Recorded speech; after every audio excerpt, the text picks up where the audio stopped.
श्री असाउद्दीन ओवैसी जी।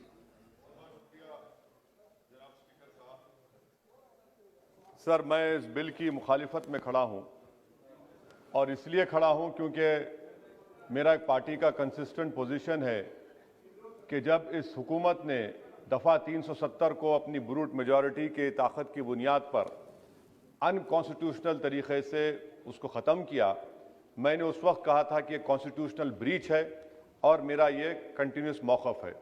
Sir, मैं इस bill की मुखालिफत इसलिए भी करता हूं क्योंकि इसी ऐवान में खड़े होकर वज़ीर दाखिला ने कहा था कि ये हुकूमत जल्द से जल्द रियासत जम्मू कश्मीर के स्टेटहुड को बहाल करेगी। आज आप उस अपने वादे से मुनहरिफ हो रहे हैं क्योंकि जब आप जम्मू कश्मीर केडर को एमगुट में मिला रहे हैं तो इससे आपकी नीयत का साफ इज़हार होता है कि आपने जो उस ऐवान को उस वक्त वादा किया था कि जम्मू कश्मीर की दोबारा रियासत को बहाल किया जाएगा, वो सच्चाई पर मबनी नहीं था, वो सिर्फ महज अल्फाज थे या जुमले थे। तीसरी बात यह है कि सर, एक ऐसी रियासत जहां पर मुसलमान तनासुब में ज़्यादा हैं मगर पहले से अफसरशाही में उनका तनासुब बहुत कम था। मैं आपका आदाद शुमार आपके सामने रखता हूं सर। 24 सेक्रेटरी के पोस्ट हैं जिसमें से सिर्फ 5 कश्मीरी मुसलमान हैं। 58 IAS के पोस्ट में सिर्फ 12 मुसलमान हैं, यानी 17.24। 2011 की मरदमशुमारी के मुताबिक सर जम्मू कश्मीर में 68.31 मुसलमानों की आबादी है और 28% हमारे हिंदू भाइयों की आबादी है। मगर अगर आप देखेंगे टायर 2 में सर दूसरे दर्जे के 523 इंतजामी अफसरान, जिसे कश्मीरी एडमिनिस्ट्रेटिव ऑफिसर सर्विस कहते हैं, 220 यानी 523 में सिर्फ 220 यानी 42.6 कश्मीरी मुसलमान हैं। IPS में आ जाइए सर, 66 पोस्ट हैं जिसमें से सिर्फ 7 मुसलमान हैं। दूसरे दर्जे के अफसरान में 248 में 108 यानी 43.54% मुसलमान हैं। अब आप मुझे बताइए कि आप क्या करने जा रहे हैं। अच्छा सर, यहां पर यह कहा गया कि कश्मीर बड़ा बैकवर्ड है।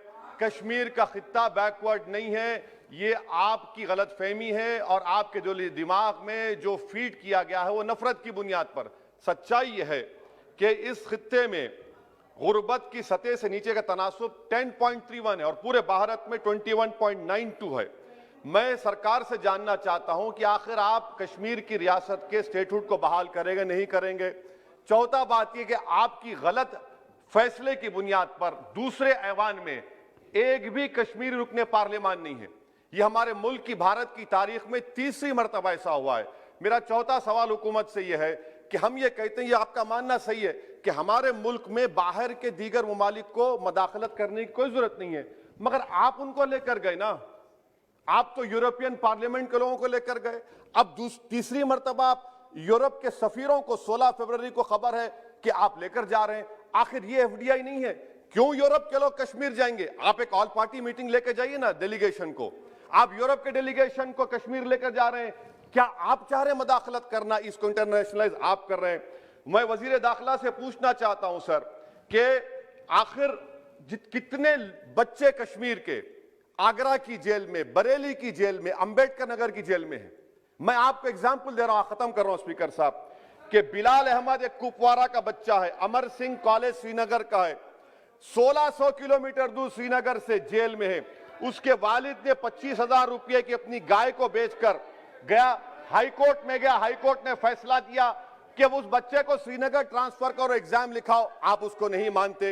एक और फैयाज है बरेली के जेल में, इसको आपने बरेली के जेल में डाल दिया। उसके वालिद ने 35,000 रुपया का कर्जा लेकर गया। अब बताइए आप, नवीद है बारामुल्ले का, कहां से ये अपनी जमीन बेचकर उसके वालिद गए।